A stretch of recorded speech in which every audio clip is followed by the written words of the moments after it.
Amin. Bapak Ibu, mari kita siap memuji Tuhan dengan penuh sukacita. Dia adalah Allah yang layak kita tinggikan dan agungkan. Amin.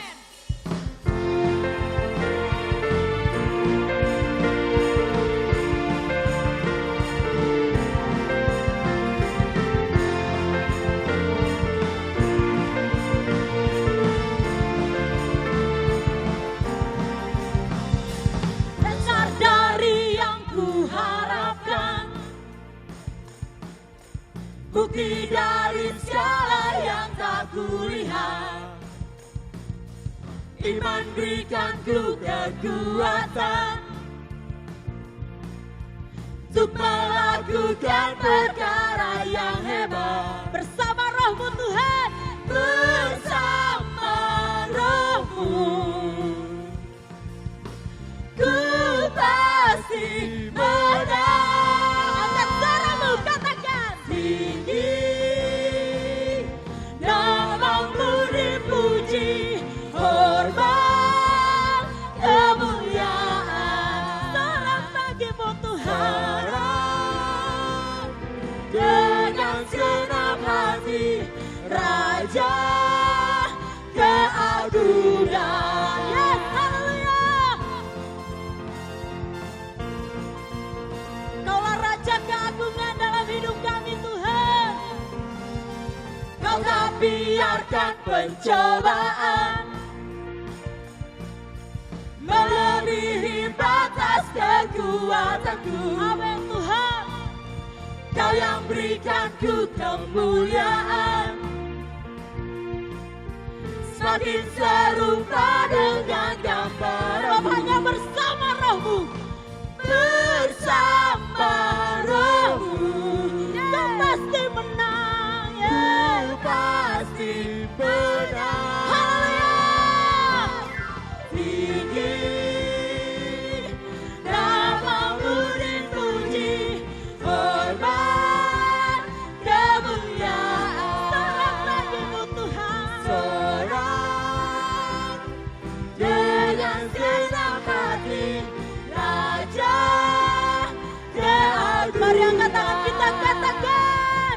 Tinggi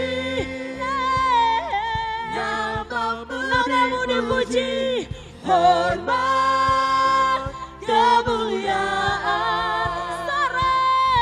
Sorak dengan segenap hati, Raja keagungan. Sama-sama sarukan. Tinggi namamu dipuji, hormat kemuliaan. Salam bagimu Tuhan. Sorak dengan segenap hati, Raja keagungan. Raja keagungan. Raja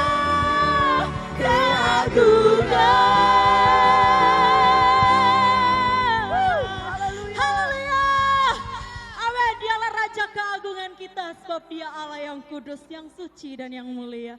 Dialah Raja yang bertahta di setiap pujian kita. Haleluya Tuhan. Terima kasih Tuhan. Engkau Allah yang suci, Engkau Allah yang kudus. Engkau layak terima pujian kami. Haleluya Yesus. Kami mau menyembah Engkau. Allah yang termulia dalam hidup kami. Haleluya Yesus.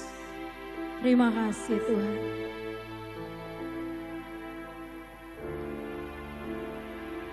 Mari Bapak Ibu kita angkat pujian. Dia Allah yang kudus. Holy, Holy, holy, Lord God Almighty. Early in the morning, our song shall rise to thee. Holy, holy, holy, merciful and mighty.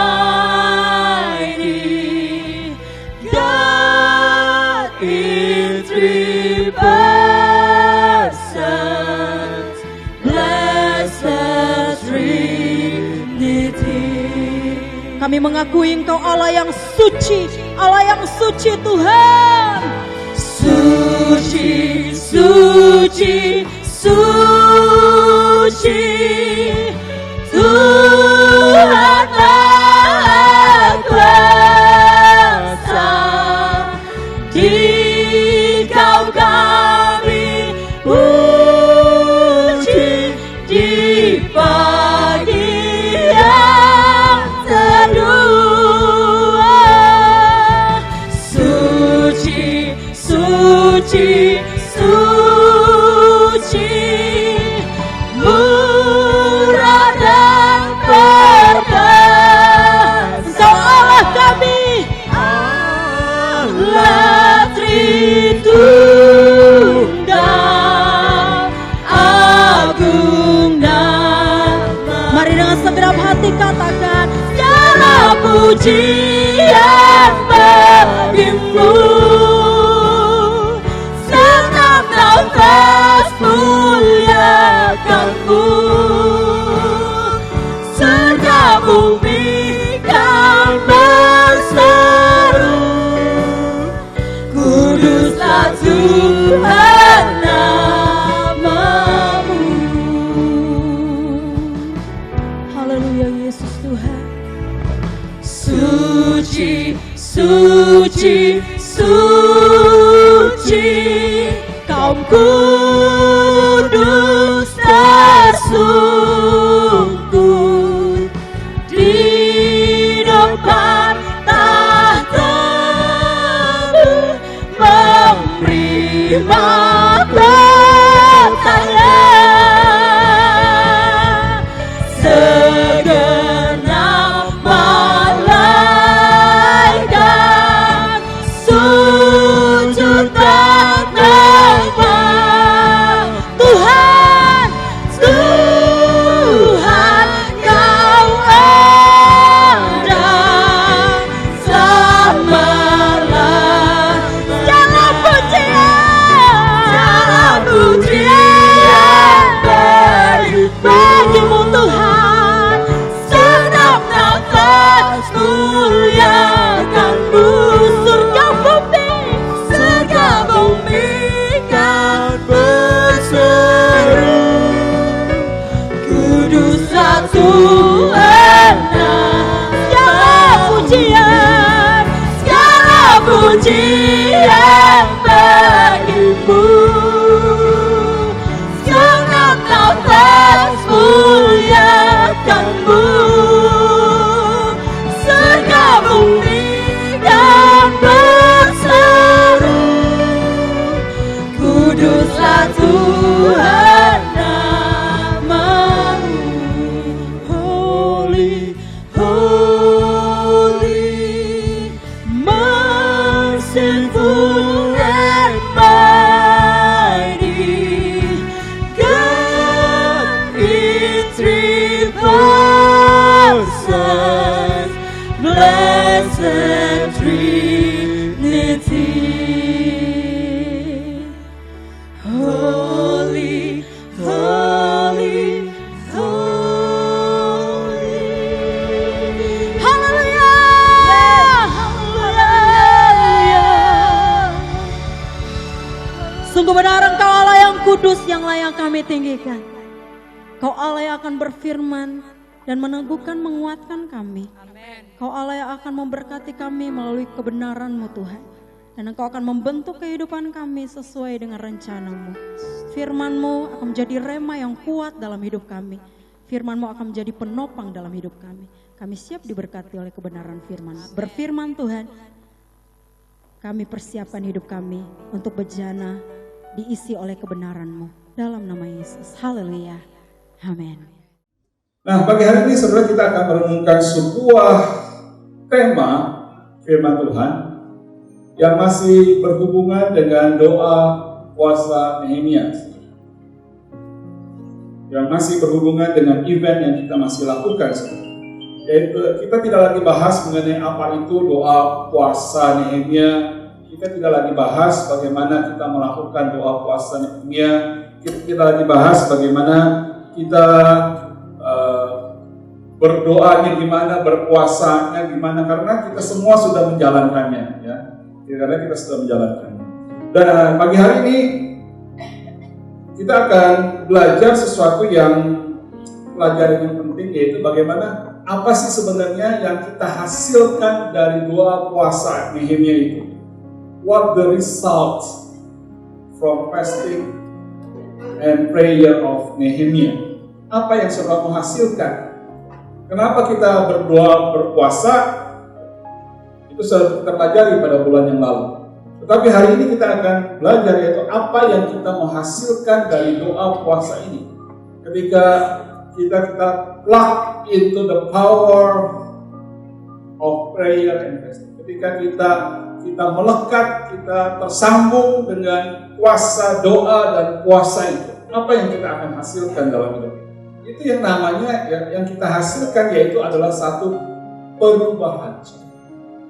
Suatu change, suatu transformation. Ada satu perubahan. Yang tadinya suka marah-marah, yang tadinya cepat naik darah, yang tadinya cepat kesinggungan, yang tadinya tidak bisa tahan hawa nafsu, tapi dengan doa puasa Nehemia, dengan pertolongan Tuhan, dengan Roh Kudus yang ada dalam diri kita, saudara, kita bisa enjoy aja. Amin. Biarpun orang mau ngomongin kita bagaimanapun juga, saudara, biarpun orang mau ngomongin apapun tentang kita enjoy saja. Karena apa? Karena ada Roh Allah di dalam diri kita. Amin. Ada Roh Kudus yang menguatkan kepada kita. Itu yang kita mau hasilkan dari doa puasa ini. Jadi dengan pertolongan Tuhan, dengan pertolongan Roh Kudus, kita bisa menjadi orang yang berbeda. Amin. Bukan dengan kekuatan kita, bukan dengan kemampuan kita, bukan karena bisa kita, tetapi karena Roh Kuduslah yang memberikan kekuatan kepada kita. Roh Kuduslah yang berubah hidup kita, change our life, change our life. Itulah yang membuat kita menjadi orang-orang yang berbeda. Jadi ada satu perubahan ketika kita mengikuti doa puasa Nehemia. Katakan kepada kiri kanan saudara, kamu udah berubah belum? Udah berubah belum? Ya. Saudara, kita perlu menghasilkan suatu teladan, suatu teladan dalam segala aspek kehidupan kita. Itu yang Tuhan Yesus mau untuk kita lakukan. Ya. Karena kekristenan itu bicara mengenai transform, perubahan, change. Jadi setiap hari ketika kita bangun pagi, kita minta supaya Roh Tuhan merubah hidup kita. Kita minta Roh Tuhan mentransform hidup kita. Kita minta supaya Tuhan berikan kepada kita suatu hati yang baru, hati yang sungguh-sungguh mengiring Tuhan, mengikut Tuhan dengan sungguh-sungguh. Itu yang kita mau, kita minta daripada Tuhan. Supaya hidup kita, tujuan hidup kita yaitu menjadi serupa dengan Kristus. Katakan serupa dengan Kristus. Itu yang menjadi hasil yang kita menghasilkan di dalam doa puasa Nehemia. Kita mau serupa dengan Kristus. Bisa nggak serupa dengan Kristus? Bisa nggak? Kalau dengan kekuatan kita sendiri kita nggak bisa. Tapi dengan kuasa urapan Roh Kudus kita akan mampu serupa dengan Kristus. Amin. Haleluya. Nah, pagi hari ini mari kita akan buka lebih dahulu dalam kitab Yohanes 13 ayat 15. Oke, mari kita baca sama-sama. Sebab aku ini siapa saudara? Yang ngomong siapa aku? Yesus sendiri yang ngomong. A-nya huruf besar ya, karena itu A-nya huruf besar. Jadi sebab aku ini Yesus sendiri yang ngomong. Telah memberikan satu teladan kepada kamu, supaya kamu juga berbuat sama seperti yang telah kuperbuat kepadamu. Saya ulangi lagi pelan-pelan supaya saudara bisa nangkep. Dikatakan sebab aku Yesus sudah memberikan suatu apa? Teladan. Suatu teladan kepada kamu, kepada kita semua, supaya kita semua juga berbuat sama seperti yang telah kuperbuat kepadamu. Itu yang Tuhan Yesus perintahkan kepada kita. Dilanjutkan dalam Filipi 3 ayat 17 dikatakan, saudara-saudara, ikutilah teladanku. Ini siapa yang ngomong? Yesus. Ikutilah teladanku. Kunya ini kecil, saudara. Kunya ini kecil. Berarti siapa? Paulus, betul, Paulus. Ini surat Paulus kepada Filipi. Surat Paulus kepada Filipi. Saudara-saudara, ikutilah teladanku dan perhatikanlah mereka yang hidup sama seperti kami yang menjadi teladanku. Jadi saudara, teladan itu apa sih saudara teladan? Contoh yang baik. Contoh, apa lagi? Perbuatan. Hah? Perbuatan. Oke, apa lagi? Teladan itu apa sih? Panutan. Panutan, ya. Kalau kita lihat dalam Kamus Besar Bahasa Indonesia KBBI, teladan itu diterjemahkan sebagai sesuatu yang patut ditiru, ya, atau baik untuk dicontoh. Jadi sesuatu yang patut kita tiru dan baik untuk dicontoh. Itu yang berhubungan dengan perbuatan, berhubungan dengan sikap, berhubungan dengan karakter, berhubungan dengan kelakuan. Ya, itu. Jadi sesuatu yang patut kita tiru, sesuatu yang baik, yang untuk dicontoh. Teladan dalam bahasa Yunani, saudara, itu disebut hupodeima. Hupodeima. Saya perlu spell satu-satu supaya nanti yang menulis, kalau saudara mau tulis supaya nggak salah. Hupodeima itu tulisannya Hupodeima. Hupodeima, yang artinya model, idola, pola atau contoh. Itu artinya teladan. Kita dari doa puasa Nehemia, kita mau supaya hidup kita dipimpin dalam kebenaran dan kita bisa menjadi teladan di dalam kebenaran. Katakan teladan di dalam kebenaran. Itu yang pertama. Kita mau menjadi teladan dalam kebenaran. Yang kedua, saudara, teladan di dalam kasih. Teladan dalam kasih. Ada seorang anak laki-laki, usianya 7 tahun. Kemudian ditanya, saudara, sama seseorang, menurut kamu kasih itu apa sih? What the meaning of love? Anak 7 tahun ditanya. Kemudian dia dengan cepat dia bilang begini, oh, kasih itu adalah ketika ada seorang anak perempuan, girls begitu ya, seorang anak perempuan melihat baju saya, kaos saya, kemudian dia suka sama kaos saya ini, baju saya ini, kemudian saya pakai baju itu setiap hari.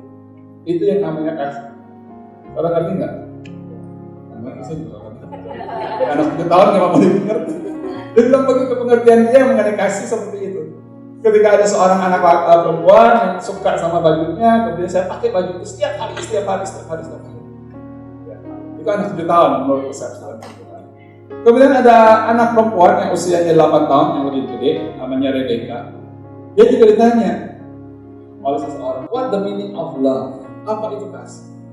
Kemudian si Rebecca ini dia diam sebentar, kemudian dia menjawab begini, kasih itu adalah ketika nenek saya yang usianya 80 tahun, yang punya penyakit rematik, yang punya sakit persendian, sakit rematik gitu, 80 tahun punya penyakit rematik.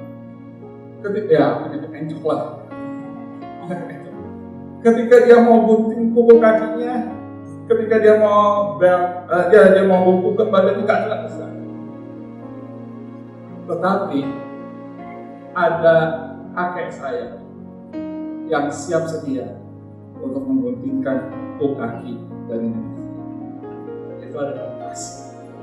Bukan itu saja. Walaupun kakek saya juga punya penyakit yang sama, tangannya juga kena rematik. Kalau tahu kalau kena rematik itu sakitnya bukan main. Tetapi kakek saya mau melakukan tugasnya setiap minggu untuk guntingin kuku kaki. Itu yang namanya kasih. Saudara, menurut saudara kasih itu apa, saudara?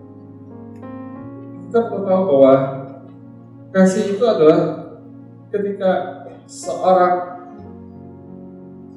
anak Tuhan itu tidak mementingkan diri sendiri dan mau berkorban buat orang lain. Itu yang namanya kasih. Ketika kita tidak mementingkan diri kita sendiri, tetapi kita lebih mementingkan kamu berkorban. Saudara, Yesus sendiri memberikan sebuah teladan buat kita. Dia berikan teladan yang baik buat kita. Dia tidak hanya menyampaikan pesan-pesan firman Tuhan. Dia tidak hanya menyampaikan sesuatu pesan-pesan tentang kasih, mengajarkan tentang kasih, tetapi dia juga melakukannya. Dia juga mencontohkannya. Sampai Yesus sendiri mengorbankan dirinya, mati di atas kayu salib. Tanda kasihnya yang besar itu. Kalau bisa katakan amin. Haleluya. Itu tanda kasih yang besar. Kasih agape.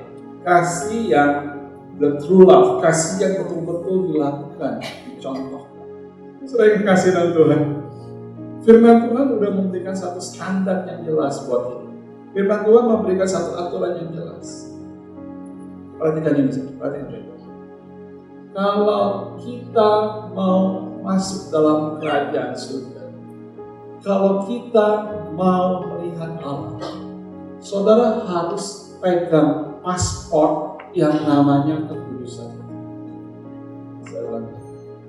Kalau saudara mau masuk ketemu dengan Tuhan, masuk dalam kerajaan surga, saudara harus pegang paspor yang namanya kekudusan, hidup kudus.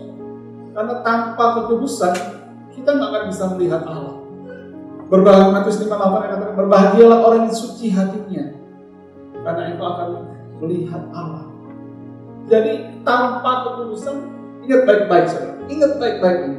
Kalau saudara hidup nggak kudus, jangan harap saudara bisa masuk dalam kerajaan surga. Saya tegaskan, jangan harap kita bisa ketemu dengan Tuhan kalau kita nggak hidup. Mungkin ada saudara tanya, Pak, apa sih hidup kudus itu? Apa sih rokok kudus itu? Saya tahu. Di Samsu saya tahu, gudang garam saya tahu. Tapi hidup kudus itu apa sih, Pak? Saudara mungkin boleh lupakan semua definisi bahasa Yunani, bahasa Ibrani, saudara kados dan lain sebagainya. Saudara boleh lupakan. Tapi satu hal ini saudara jangan lupakan. Hidup kudus gampang saja, saudara. Definisinya itu hidup menurut perintah Tuhan dan takut berbuat dosa. Amin. Sama-sama katakan, hidup menurut perintah Tuhan dan takut berbuat dosa. Ayo sama-sama ngomong. Hidup menurut perintah Tuhan dan takut berbuat dosa. Biar pada pagi hari ini kita minta Tuhan memulihkan kita. Kita di dalam doa puasa Nehemia ini, kita mau menghasilkan teladan di dalam kebenaran. Kita mau menghasilkan teladan di dalam kasih. Dan yang ketiga, yang terakhir, kita mau menghasilkan teladan di dalam kekudusan. Amin.